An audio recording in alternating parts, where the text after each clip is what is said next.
All right, welcome everybody. I think we're going to go ahead and get started. It's 6 o'clock. Welcome everybody here and everybody watching on live stream. If you are watching on live stream, you are out of luck. Get your own food, but here in the room, there's lots of food at the back, so please help yourselves. As the talk goes on, help yourself at any point to the food that's here. I am Bill Cavanaugh. I'm the director of the Center for World Catholicism and Intercultural Theology here at DePaul, and it's my pleasure to introduce Amirah Orozco, who is a PhD student at the University of Notre Dame, but she's got a long history before that. She was born on the border, or born near raised on the border of Texas and Mexico, and her academic interests have a lot to do with that aspect of her biography. So she has bachelor's and master's degrees from Boston College, and she's been very involved in the Hispanic Theological Initiative and other initiatives exploring the links between faith and culture amongst Latino Catholics. And so she's been very involved. She's one of the organizers behind the Óscar Romero project at Notre Dame that I've also been involved in. And she's working on her dissertation she's living in Mexico now and working on her dissertation on Ignacio Ellacuría, who is one of the Jesuits in El Salvador, who was murdered in 1989, but was a prominent philosopher and theologian. And her dissertation has to do with the relationship between the particular and the universal, and the crucified peoples in the thought of Ignacio Ellacuría. And she has already begun publishing, but is still working on that dissertation. But we're excited to see the fruits of that labor. So please join me in welcoming Amirah Orozco.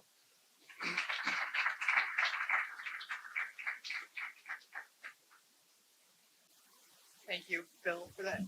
Can you, Marlon, tell me is that okay? Like that? Can I speak right there? You can hear me? Okay, well, hopefully you can. Okay. Well, thank you so much, Bill, for that introduction. I'm impressed at how well you know my dissertation. So and thank you to the Center for World Catholicism and Intercultural Theology, and Bill Cavanaugh, Carolina Perez, the Tepeyac students, the e-board, Marlon Aguilar, and as well as Karen Kraft. I'm really, really honored to be here, and of course all of you for being here, as well as those that are joining us online. So today I'm going to talk to you all a little bit about a group named Las Hermanas. They were a group of women, Roman Catholic women, Latina women, who were organizing in the 1970s and 80s. And I think their story is a really important story to tell in this given moment, because the intersections of faith and politics have never really been more important to talk about, right? You can't open the news today and not think about what does faith have to say to us in our public life, right? What do faith and justice have to do with each other, right? Cardinal Czerny recently said that the gospel is obviously political, in the sense that the gospel tells us about how we are to relate to one another, right? And politics is about how we organize our societies. And so today, Las Hermanas, I think, really give us one of these examples to begin thinking about. Before that, though, I want to tell you a little bit about my relationship to Las Hermanas. So I came to Las Hermanas as a research project. I was a master's student at the Boston College School of Clough School of Theology and Ministry. And Dr. Hosman Ospino, who, if some of you are involved in Hispanic ministry, I can see Jessica nodding her head. Miriam también, maybe.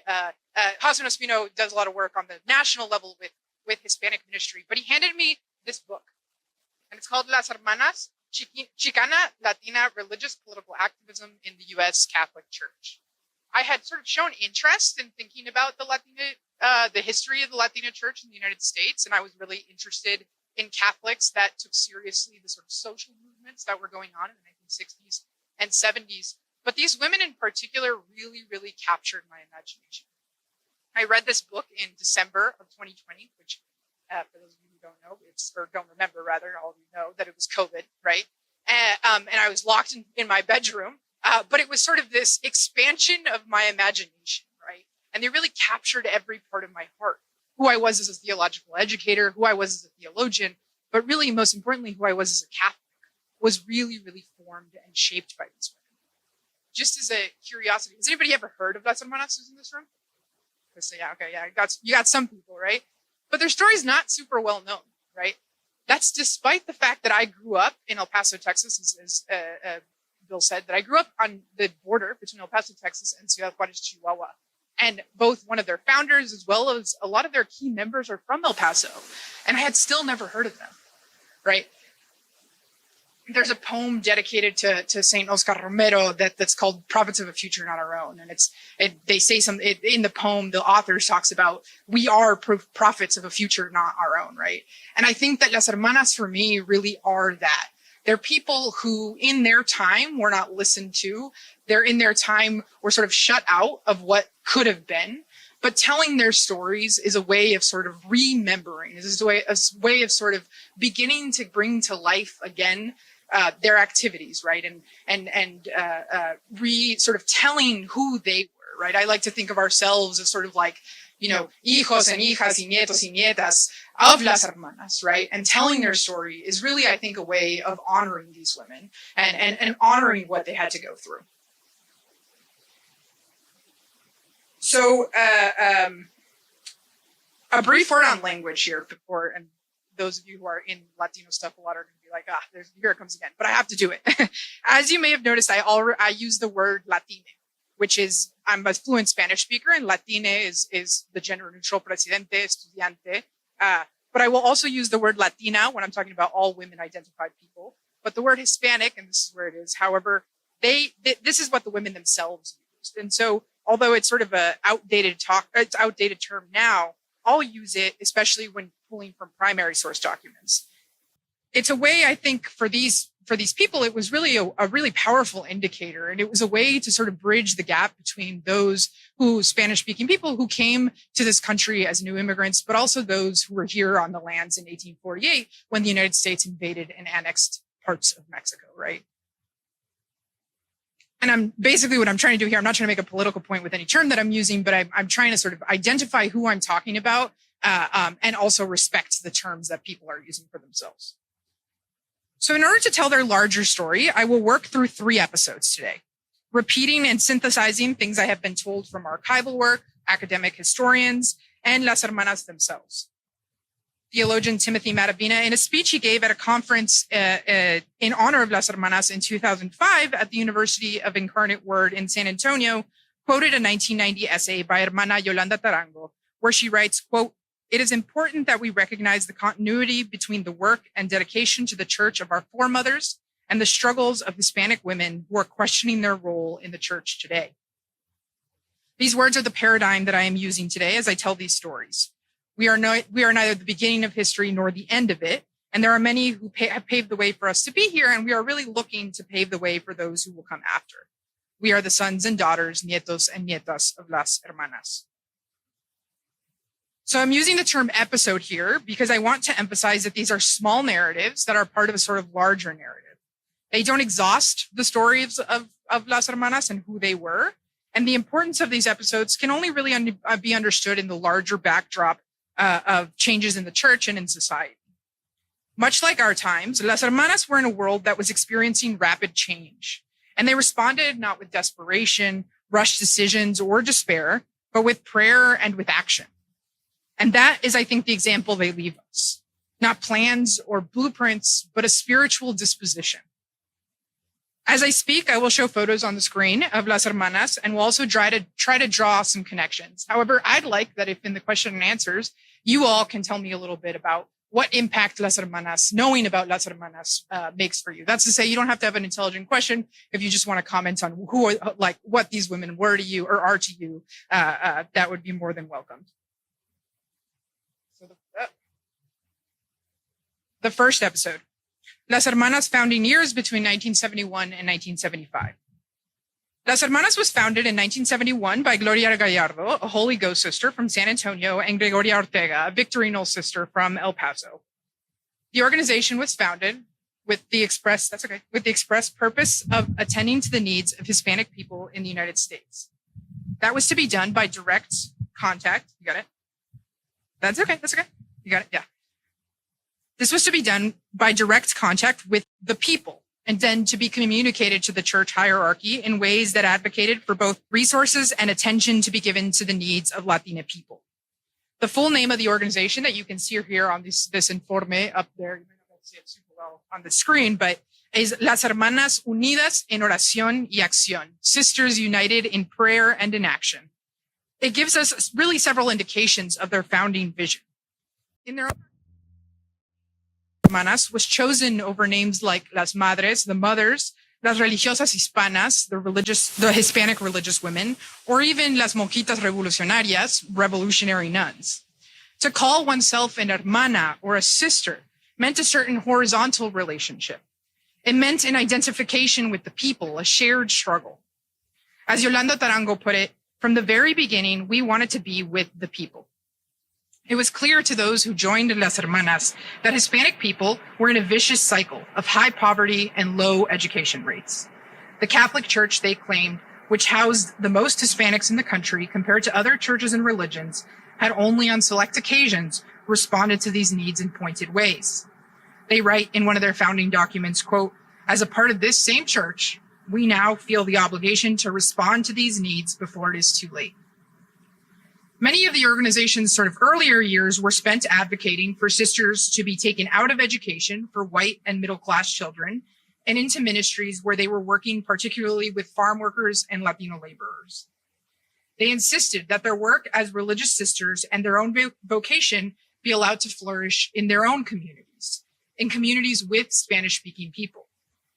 Their gatherings together served as strategy meetings to think about how they could go back to their superiors in their religious orders to advocate for these changes. And Las Hermanas sort of tell this in a funny way, because they're like, our congregation leaders were very happy to send us, but when we came back with being able to articulate demands, they were not that happy anymore that they had sent us, right? Because we had sort of found our voice.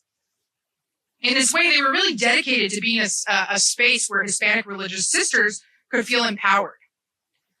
Las Hermanas as an organization was clear from the beginning that they wanted both social change and ecclesial, and that the two were intricately intertwined. This is what earns them the title from Medina as the religious political group. In 1973, for example, in that same year, they boasted both sending a delegation to the picket lines in Selma with the United Farm Workers, and also the communal development of catechetical tools for Hispanics. Both political actions that were public-facing and called for justice, and the instruction and formation for Catholics inside the church were important, and they weren't dichotomous for Las Hermanas. They were both things that they were dedicating energy and time to. Las Hermanas' organizing structure was, almost from the beginning, a team concept. The governing board consisted of 3 national coordinators in different locations and local and regional under each of those. So 3 national coordinators and then sort of like local people in each region. Whereas the 1971 meeting, their first meeting, hosted about 50 interested participants, mostly connected to their original founders, the 1972 conference drew close to 200. That's 4 times as many people in just 1 year. Managing the organization, therefore, became quite a large task. And so that's sort of one of the impetus that makes them say that we need more than just one national coordinator. It was not just that, though. This organizing structure is also suggestive of community organizing tactics that decentralize power for the benefit of increasing reach across geographical regions. This is different than organizing tactics, for the example, and I brought this like show and tell. These are the only 2 books written on the subject so far. So if you're interested and want a master's degree in theology, it's a good topic. But this is the other book that's on Padres, which is their sort of like ordained men counterpart. And so they were different than their male counterparts in terms of how they organized themselves. And Padres were much closer to the way the United Farm Workers, who was of course led by none other than Cesar Chavez, which has been in the news recently, of course. And he was sort of the mastermind behind it. And then there were people underneath him. And Las Hermanas was 3 people up ahead and then multiple people below. This type of organizing structure, though, does really have a lot of implications. The first is one that I am privy to, is that it's really hard to study Las Hermanas because their documents are really sort of sporadic, right? Their documents are sort of found in a lot of different archives of the people who were the national coordinators when the organization began to die out, right? And so they're across a lot of different archives. The second implication, though, is one that played out for them in real time. It is the nature of sort of any decentralized organization that the members who are involved are also involved in multiple things, where they can sort of choose to be part of Las Hermanas in a given moment and not. They were part of religious congregations, teams in their diocese, and in one case, even an elected official as well. Members were updated through these informes, which you see here, which were newsletters sent out to members to keep them up to date with the happenings of every region. The 1974 informe gives an example of a time when decentralization became a clear problem. It reads, and the author says this, Hermanas, although we are not only encouraging, but expect you to take a stand on personal convictions regarding any issue pertinent to our people, we are requesting once again that you clear with the national office before you make a statement. Some members had written, presumably with their Las Hermanas affiliations visible, to a bishop about his decisions around Hispanic ministry. The Las Hermanas National Board, however, had been present in the meetings where the bishop was making those decisions, right? And so this sort of like fractured, united front was really what the national coordinators were concerned with, especially when dealing with the hierarchy of the Catholic Church. This governing structure did allow, as it intended, for more regional representation and representation across religious congregations. However, if any of you, the e-board of Tepeyac might know this, when you lead an organization and you want representation on the board, that becomes really complicated when people have different opinions, right? You don't have sort of one central leader that can make all of the decisions, right? One really key example for Las Hermanas was the question of should non-vowed religious women, meaning lay women, should they be allowed in the organization? It started off, remember, as only religious sisters. At the beginning, they were all religious sisters. And so Las Hermanas really acted as a parallel organization for these women. It was a sounding board, and in many instances, it really gave them skills to talk to their religious organizations. However, and some of you might already know this, post-Vatican II in the 1970s and 80s, vowed religious women and as well as ordained priests were the rates were going very down, or they were decreasing at how many people were joining religious life, right? And so really this was a question that was on the global docket. Oh, sorry. This was really a question on the global docket. But when I spoke to some of the hermanas, and these are photos of the hermanas in their sort of like earliest days in 1972 here in Chicago and in Los Angeles in 1973. When I spoke to some of the hermanas, they said what they were most concerned with about these women were the women who had become conscientiousized and had left their religious orders. What would Las Hermanas be for them? What would Las Hermanas be for their friends? So the first proposal was to basically make a separate organization. It was going to be called something like Las Mujeres Laicas or something else, but not Las Hermanas. This didn't really get a lot of traction, though. And so allowing lay women into Las Hermanas and into the organization became the new proposal. A blurb in one of their informes made it clear that what was at stake here was really the intentional sort of mission and identity of Las Hermanas, which was always to help reimagine religious life for Hispanic women and for ministries to what they call the pueblo. What is striking, though, is that the wording of the comment, the wording of the informe, is sort of indicative of a lot of divisive debate. It reads, it's addressed to, quote unquote, those who think this is a revolutionary idea.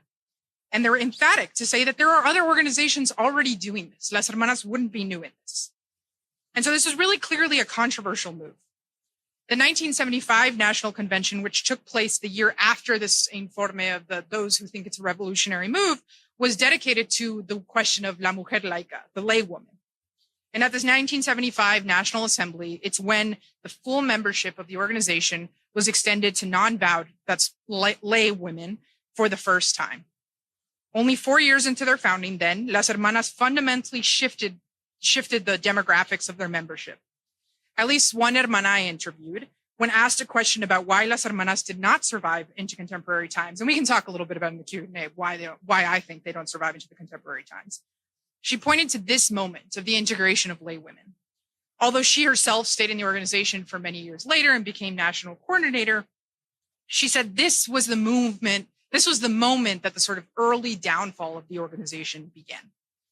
The historical record shows that membership actually kind of increased after this, but I think her memory serves to show us that this was a really, really contentious issue, right?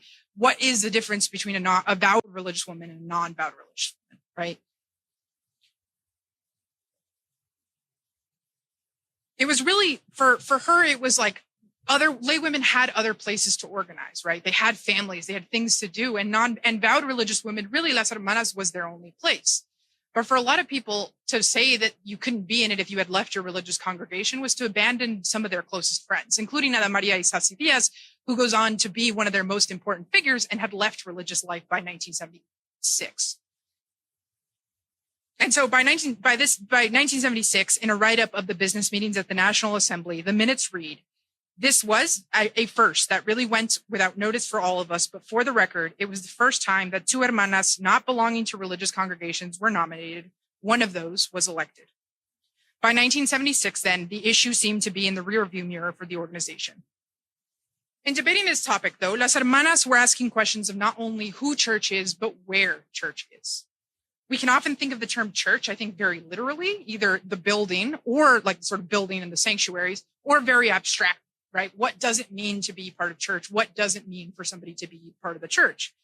In advocating for themselves to be sent to Hispanic communities, Las Hermanas were themselves embodying the church en salida, the church that goes out, as Pope Francis liked to say.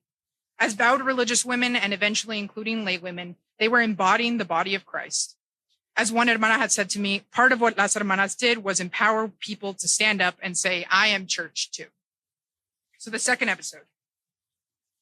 Involvement in the founding of the Mexican American Cultural Center and subsequent conflicts over membership on its board. So the Mexican American Cultural Center is a center for the formation of Latina lay ministers that still exists today, or Latina ministers in general, that still exists today. And it's on the campus of Assumption Seminary in San Antonio. It was founded in 1972, and it was really founded in this sort of post-Vatican II era, where the formation of the laity was being taken very, very seriously, right? And this is a photo of Las Hermanas at one of the classrooms of MOC. And padres, who I can't get into their history right now, but they play a really important part in both the founding of MOC and in what this episode is going to be.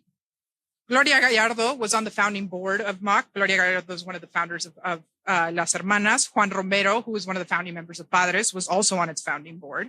And the way that it worked was sort of Padres and Las Hermanas would elect somebody from within themselves, and they would send that name to what was Virgilio Elizondo and Father Ricardo Ramirez, who were both president and executive vice president of MOC, and then they would accept the nomination, and that person would sit on the board. Right. And only one case that I saw in the archives where Virgilio Elizondo tries to step in, Las Hermanas say, no, thanks, we got it. Then they move on. But the role of women sort of had already, not just Las Hermanas, but it had always sort of been precarious. There were always questions about why are there not enough women on this board? Why are there not enough lay people on this board? It's a lot of priests, a lot of bishops. However, Las Hermanas really did for a long time remain in this sort of relationship with Virgilio Elizondo. However, in 1979, that took the sort of relationship took a turn, and it hit a breaking point. Hermana Maria Iglesias, who was representing Las Hermanas, received a letter informing her of the termination of her term on the board. The national coordinator of Las Hermanas at the time, Hermana Margarita Castañeda, sent a letter to Father Ricardo Ramirez, who was executive vice president, and he also chaired the board, asking for what the reason was for the termination. He replies back saying that it was really just about her term ending, but also that coincided with new bylaws in which people could no longer be sort of put on the board as members of an organization. They could only be put on the board as sort of individual members, right? He ended the letter with something that I find a little bit sarcastic, but it's sort of like, even I am an electable position, right? Of course, he never was elected out, but he was technically an electable position after the bylaws. Father Luis Olivares, who was president of Padres by this time, promptly wrote to the board to consider the, quote, many qualified and available Hispanic women, not just for board members, but for those now electable roles of president and executive vice president. he was coordinating this with Las Hermanas, and we know this because he sent it, even though he didn't mention them, he sent it to both MAC and to Las Hermanas National Board. Father Ramirez writes back and he says, look, okay, let's come up with a mediating solution. You give us 3 names and we'll choose from those 3 names. So no longer you give us 1 name and then we'll just take it, but you'll give us 3 names and then we can take it. In January of 1980, when their CVs were meant to be read as members of Las Hermanas, the board, not Father Ramirez himself, but the board decides not to read them as Las Hermanas, and they don't read their CVs, right? And so they're rejected, basically, and they don't take the 3 women who they had suggested. And the board tells Father Ramirez, please tell Las Hermanas that we have insisted, that we will insist on the idea that they will not be elected as members of Las Hermanas. Hermana Castañeda, in a letter to her fellow sisters, writes, after this episode, we have been rejected because MAC very deliberately does not want organizational representation, nor do they want board members who have not been handpicked by the current board members. A sad commentary on their need for innovative and challenging voices on the board, don't you think? In 1980, Sister Dolorita Martinez read aloud in a letter from the organization at the MAC board meeting, where Las Hermanas vowed to boycott MAC and discourage attendance at this institution, since we, as a national organization of Hispanic women, have been deliberately denied the opportunity to name an official representative to the board of an institution which members of the organization helped to found. In an interview that she gave to Lara Medina in 1997, so this is 18 years after it occurred, but Hermana Castañeda sort of describes this as a moment where she says it's kind of like a divorce. We were realizing that we were sort of fighting these battles in the real world, but in the world outside the church, but we began to realize too about the patriarchy in the church, right? And the way that we were not going to be represented even in the church, even in moments of solidarity with the men in the church. It's really difficult, and I think this is something that is important to say, it's really difficult to overstate how important MAC of the 1970s and 80s was for what we today know as Hispanic ministry. In 1987, just to give you an idea, Pope St. John Paul II, it was one of his stops in the United States when he came to the United States, right? And so MAC is this really, really national organization. People like Enrique Dussel and Gustavo Gutierrez, some of the biggest thinkers of Latin America of that time, were giving summer courses at MAC. And so it's really difficult to overstate, I think, how sort of important and the stakes of this debate really were for Las Hermanas. But really, the experience of Las Hermanas with MAC from its founding to the years of its conflict and afterwards also make MAC a really important part of the story in Las Hermanas. MAC represents a deep investment in the formation of Latina people, one we need to continue to foster, I think, today, which I think Tepeyac is sort of a version of that, right? What does it to mean for us to be formed in our faith? But it's also a place for Las Hermanas where they insisted on having a seat at the decision-making tables. The role of non-priests and non-bishops in decision-making processes is something we continue to unpack today, whether it be at the Vatican, in our parishes, or in our formation centers. So the third episode. Oh, I forgot this one. This one's such a great picture too. They look like they're doing like praise and worship, but I don't actually know what they're doing, but they look like so into it. And just like those thick glasses of the 1980, 1980. The third episode, the prayerful resistance at the 1985 Tercer Encuentro, led by Ada Maria Isasi Diaz, that's the photo of her on the left, and Yolanda Tarango. So for this episode, one thing that we should just get on the same page about are the National Encuentros, which some of you might have known about the National Encuentros because in 2018, the 5th National Encuentro happened. Some of you might have been too young to be a part of it, but it was they're sort of ecclesial gatherings by and for Hispanic people that the bishops organize. And the first 2, though, happened in 1972 and in 1977. And then in 1983, the bishops call for what they call the third or tercer encuentro. And they wrote in that document that we call for the launching of the encuentro process from comunidades eclesiales de base, ecclesial-based communities. And those of you familiar with Latin American liberation theology, that's obviously the resonances are there. and parishes, from the ecclesial-based community to parishes, to dioceses and regions, and then to bring it up to the national level, culminating in a sort of gathering of representatives in Washington, D.C. in 1985. The encuentro was, therefore, a process that starts with a convocation from on high, that the bases then organize themselves to be able to engage in a process that eventually leads to sort of elected officials going to a national organization. And this, I find this argument I make in one of the articles that I have is that this is very similar to what Pope Francis does with the Synod, right? That it's a sort of call from here, but down to the basics, not to the curia, but down to the basics, right? And then back up, right? So it's a sort of like back and forth movement that I think is really, really powerful. Las Hermanas were really involved in every step of the process here at these encuentros. This encuentro, and this is a staggering number, especially I think it's a staggering number, it engaged an estimated 600,000 Hispanic Catholics. Las Hermanas really did maintain a strong presence at the encuentro beginning in the 1984 meeting, which actually took place here, not in Chicago, but in Rosemont. In Rosemont, that set the themes for the meeting. They really did take seriously the call from the bishops. In 1984, 1 year before the encuentro, instead of one national assembly, as they usually did, Las Hermanas hosted a sort of a series of regional assemblies, and they garnered sort of ideas from those bases, right? Which, if any of you participated in the synodal listening sessions, that's exactly what I did. Like these sort of like regional gatherings of trying to get what are the bases saying. I think also really beautifully, Las Hermanas also in these like meetings took a lot of time for liturgy, for prayer, for a spiritual life, right? So they really did see this as something that was like both political and about representation, but also about our own spirit, also about their own spiritual lives, right? So the next year after these regional meetings, Las Hermanas did something that would change the history of this encuentro. In the days leading up to the encuentro, Las Hermanas held their own national assembly entitled Hacia el Tercer Encuentro, or Towards the Third Encuentro, where women who were delegates gathered at a hotel nearby to where the national encuentro was going to take place. And through a series of talks, including one by Sasi Diaz, where she asked the question, what does it mean to be a prophet? ¿Qué es el profeta? The women discussed their own ideas and sort of came to the encuentros ready to talk, right? Ready to talk about what they cared about.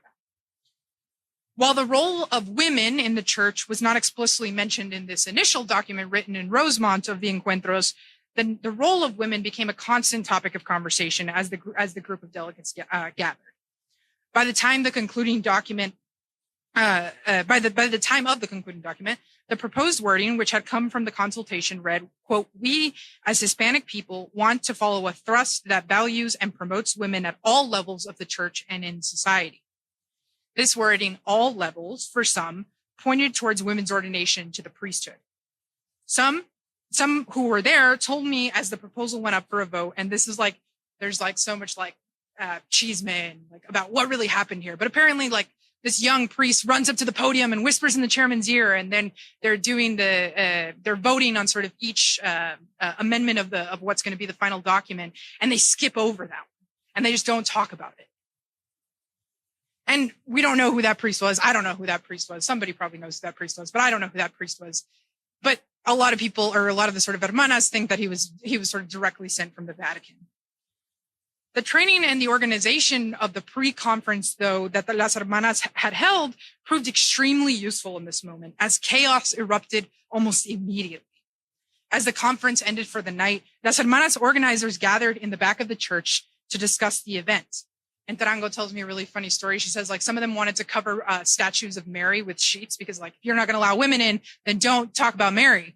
And she's like, no, let's not do that. She was like, that's disrespectful. We don't want to be disrespectful. We're just trying to sort of make a point here. But her idea was to hold a prayerful rosary the next day. So the next morning, they gather outside the church to pray the rosary. Estimates here range from about 200 to 500 people gathering. And at each mystery of the rosary, one woman stepped forward to tell her story of poverty, of domestic violence, and sexism. No one told their story towards the call to the priesthood or call towards ordination, because, as Tarango put it to me, that's what it was all about. Her words indicate, though, to me, that the men and women who stood out there understood women's ordination not just as an issue of church leadership, but as an issue of injustice, as an issue of thwarting of the work of the Spirit in the hearts of God's people. The final document reads, "We as Hispanic people wish to allow a thrust of valuing and promoting women, recognizing her equality and dignity and her role in the church, the family, and society." This sort of innocuous and maybe vague statement on women was disappointing to some of Las Hermanas, but their prophetic witness and I think their ability to organize so quickly really cannot go overstated. It was a moment where Latina women took their rightful place as fully baptized members of the church. The advisory committee of the Tercer Encuentro met the following year, and they wrote, quote, "The movement of Las Hermanas has begun its process of conscientization. Conscientization is raising awareness of your own circumstances, and they will continue to put it into practice. They will continue with the process while at the same time growing with the process." Las Hermanas had made their mark on the Tercer Encuentro and on the history of the church in the United States. So the story, then this is their purple. Sorry, I keep forgetting to come here, but this is the rosary, and that's Ada Maria Isasi Diaz right there in the middle, and Yolanda Tarango is to her right, or sorry, to her left, on our right. And this is Yolanda Tarango and another hermana, and you can see just how many people were there. And look, there's religious sisters are there, but there's also, I don't think these photos show the men as well. But yeah, there are men there as well, right? So there really were sort of a variety of people. And a lot of Las Hermanas say to me, I don't know if these people supported women's ordination, but the whole point of the encuentro was to take these polls, and they didn't take it, right? They skipped over it, right? And so something about women's ordination was a really touchy subject by this point. So the stories I have told here are ones that were marked by deep communal discernment. They require deep thinking about what it means to be church and what it means to be Christian. My contention is that these similar discernments have not ended for us. The ability for these women, the ability for women to live in the church in ways that feel authentic and life-giving is ongoing. How the church takes seriously the experience of Latina people, and I really don't think I'm exaggerating here, how the church sort of thinks of Latina people in this moment is really a matter of life and death for a lot of immigrants, right? And we've seen that. We've really seen that play out. What the role of the church in public life must be a topic of conversation. So I want to conclude by bringing us back to the second part of the names for Las Hermanas, Unidas en Oración y Acción. Las Hermanas were strongly influenced by the liberation theologians in Latin America. Liberation theologians are largely credited with introducing anew to Christianity, Christian theology rather, a primacy of praxis. Ignacio Ellacuría, who that's what my dissertation is on, but it's also a favorite of Ada Maria Isasi Diaz, writes that, quote, "A correct pastoral approach to spirituality ought to start from the assumption that the spiritual is nothing other than a dimension of the person considered individually and socially, as well as the Christian understood personally and institutionally." As a Jesuit and as a liberation theologian, Ellacuría diminished any duality between contemplation and action, spiritual and material. Although they're not collapsible into one another, God remains God and humans are not God, he says they are sort of intimately intertwined. Las Hermanas saw this too and recognized that they could not pick between action and prayer, but that this was the one history in which both God and human beings work. Our work is of sacred importance, and our prayerful discernment is in urgent need. Our Catholic tradition gives us many tools, and those who come before us articulated and reflected it in their own time, discerning where it is that we might bring the good news of the gospel. We are Christians who make present Jesus' body as we are the hands, his eyes, and his compassion looking upon the world, as Saint Teresa of Avila says. Las Hermanas proclaimed in their own time and in their own way that the kingdom of God really is at hand, as Jesus says in Mark's gospel. How do we proclaim that today in our time, with the poor and marginalized and listening to the cry of the earth? And so I'll end with the lyrics that were often sung in the liturgies of Las Hermanas. And I can't play the video because of time, but I'll actually ask if you all can join in. If you can read Spanish, you can do it in Spanish. And if you can read English, you can do it in English. But maybe we'll just say it at the same time and then we'll end there. So this is called Cántico de Mujer, or Dichosa Mujer, by Rosa Marta Zárate. Mujer que se libera. Dios se solidariza con mi causa. Me consagra portavoz de la esperanza. Dichosa mujer la que sabe ser fiel al quehacer de implantar la justicia y la paz. Bendita será la mujer que hace opción por la causa de Dios, por la ley del amor. Amen. Thank you for listening.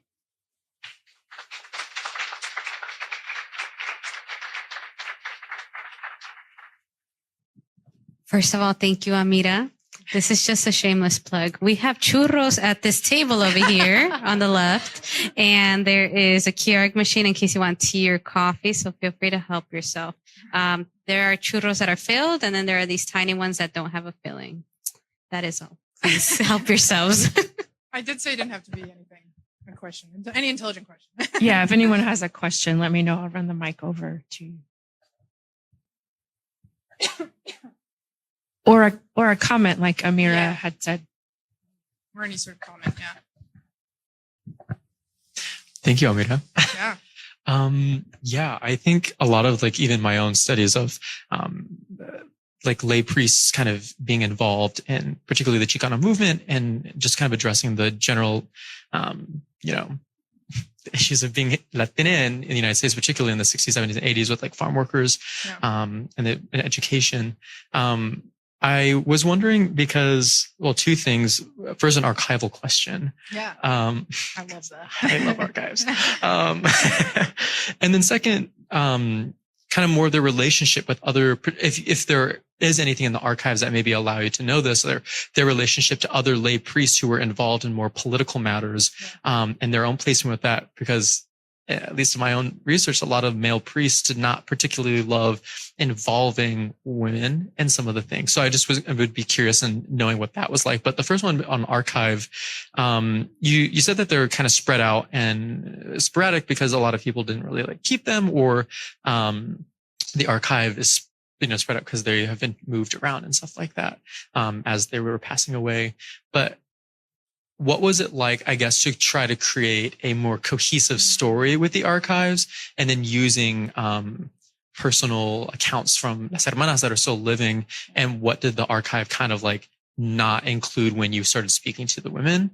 And the two just being, what were their personal relationships with priests and how did priests respond to them, like a more lay activity rather than necessarily like these like boards or dealing with the bishops and stuff like that? Yeah.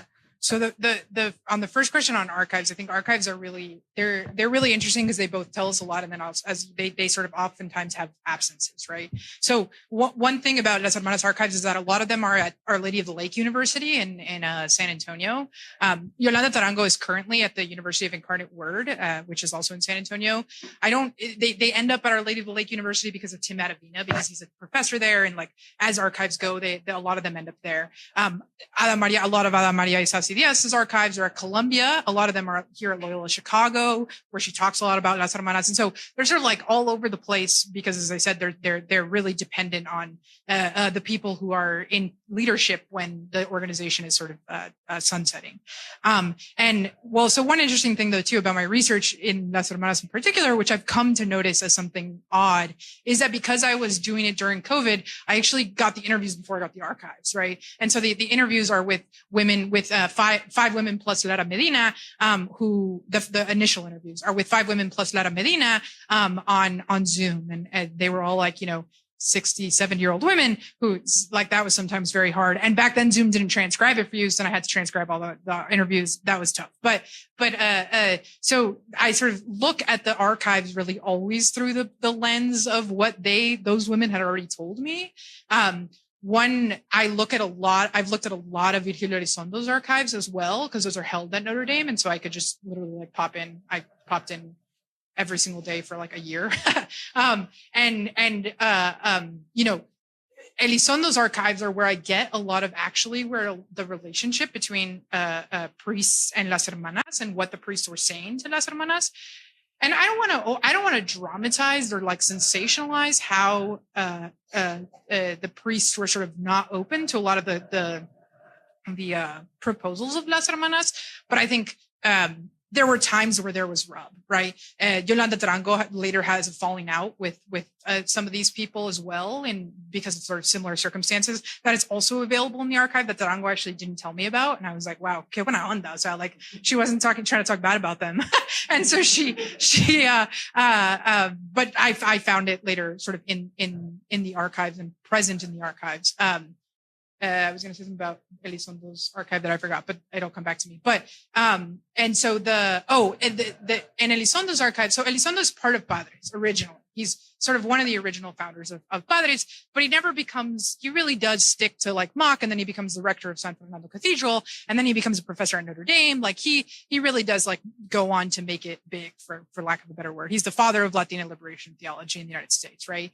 But Padres, the people who stay in Padres, which Luis Olivares and Juan Romero deserve like a lot of name here. They really are on Las Hermanas team in a lot of ways. They really do support Las Hermanas.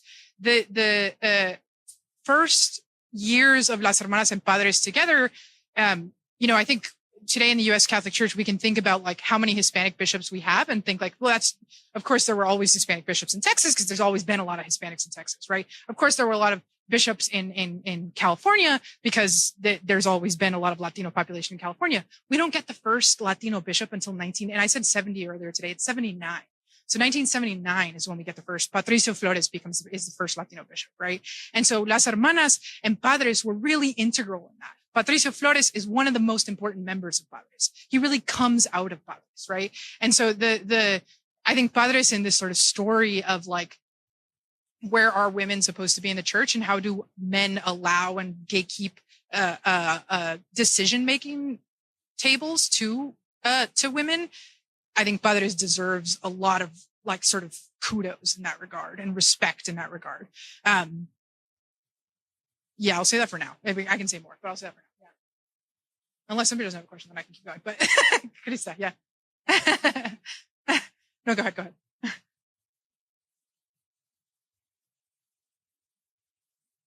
Obviously, there's a lot that we can learn from Las Hermanas, but I'd be curious to know if you have like one or two things that women in today's church can glean from Las Hermanas as they understand their role in the church, especially in lay women leadership.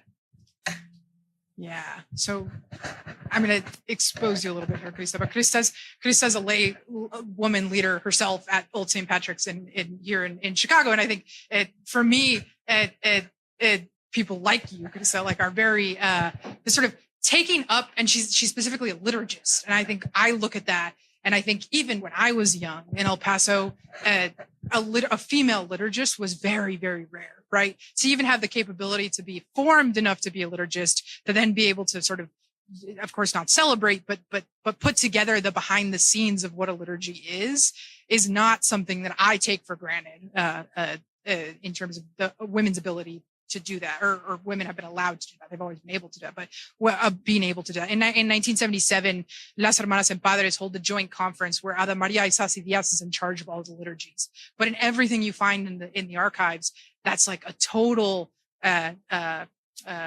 one-off, right? Like you typically do that, right? And so I think I'm always hesitant to say, like, that's why I said at the beginning, like it's not that what Las Hermanas did then, we should just repeat what they did then now, right? But it's about their disposition to be able to raise their voice, to be able to say, like, we have taken our faith seriously and we deserve a role in thinking about the faith of other people and in the formation of other people, right? And I think that to me is just like very inspiring. I think also, and I'll go back to these photos, this is something I've been thinking about recently. These photos, like this photo, for example, Las Hermanas were really fun. They were really jovial, right? And like, so you're talking about these women and they're very serious people, they go on to write, a lot of them go on to write books, a lot of them get doctoral degrees, a lot of them MDivs, things like that. But they were also just had such an awareness of like how fun it is to be a Latina, like it's just, there's music and there's food and there's laughter. And I think that too, for me, as a Latina in this U.S. Catholic Church, making sure that that's also a part of the way that we're thinking about ourselves. Yeah.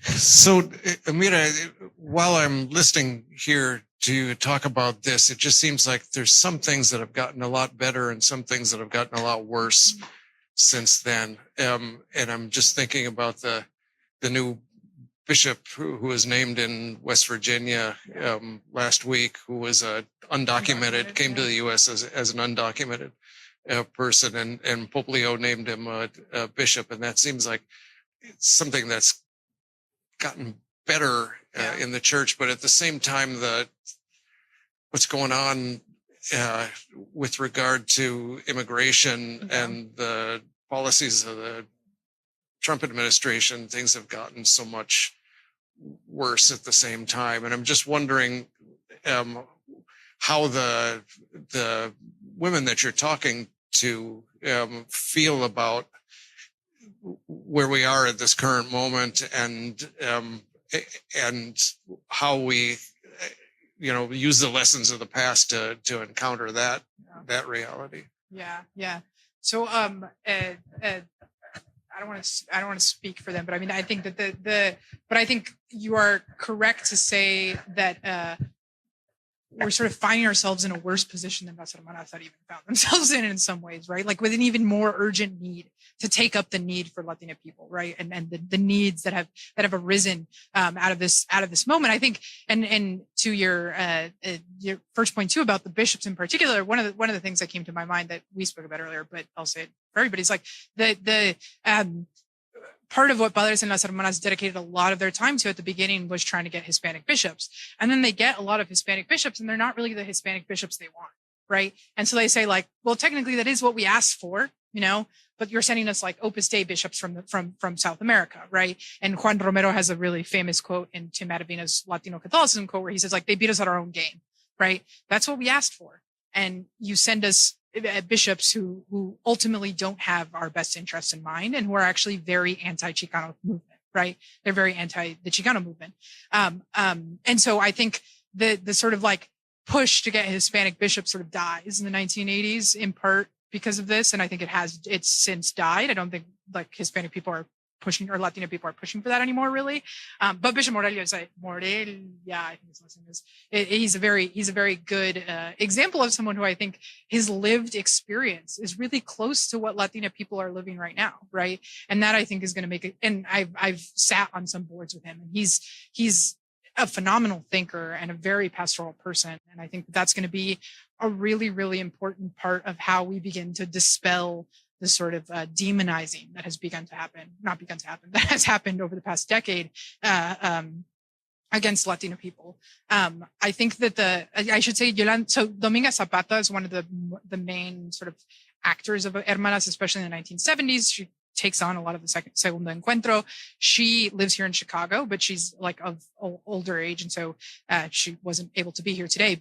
And Yolanda Tarango still lives in San Antonio, Texas, is also aging and has had some health problems. But I think that Yolanda in particular, I think every time I've spoken to her, just like, what do you have to say though? When, just like, this is just a horrible situation, and this is a horrible situation to find ourselves in.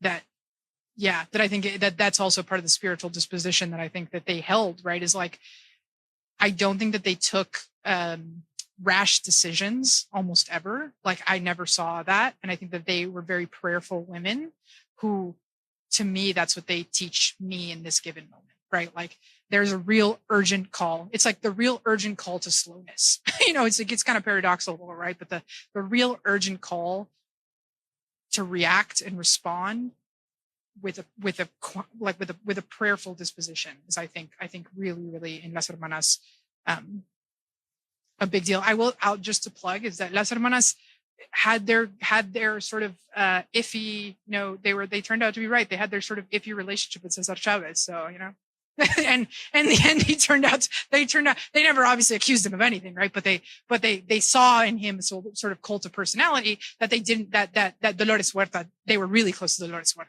right? So yeah, but I think that comes with their disposition, their ability to sort of take things with a sense of both urgency and prayerfulness, right? And discernment. Yeah.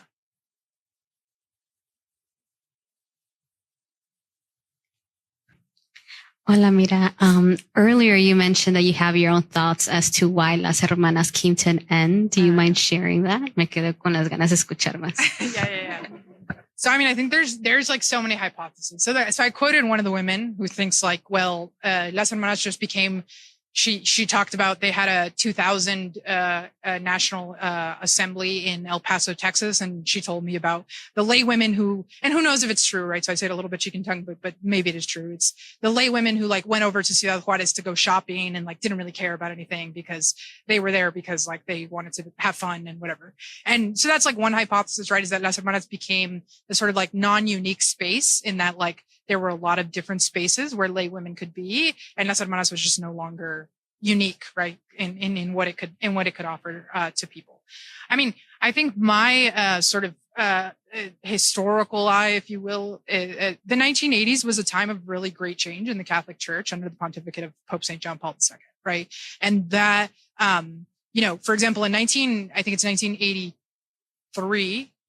So definitely 1977, and I think again in 1982 or 1983, Las Hermanas win a scholarship where they are a grant and they are giving it to the Women's Ordination Conference, right?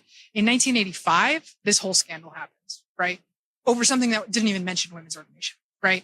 And so I think there's also just like they stopped receiving financial support, right? From bishops, from dioceses, from religious congregations, because the church was going a different direction by the 1980s, right? I think they held another national assembly in 2000, and then Tim Matavina and Yolanda Durango hold another national convention.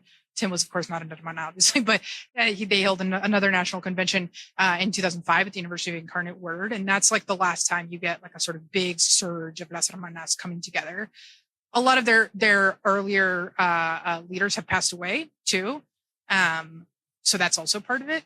I would love and would be curious to see if anything happens now in a different given political moment, in a given different like social and ecclesial moment that we're in.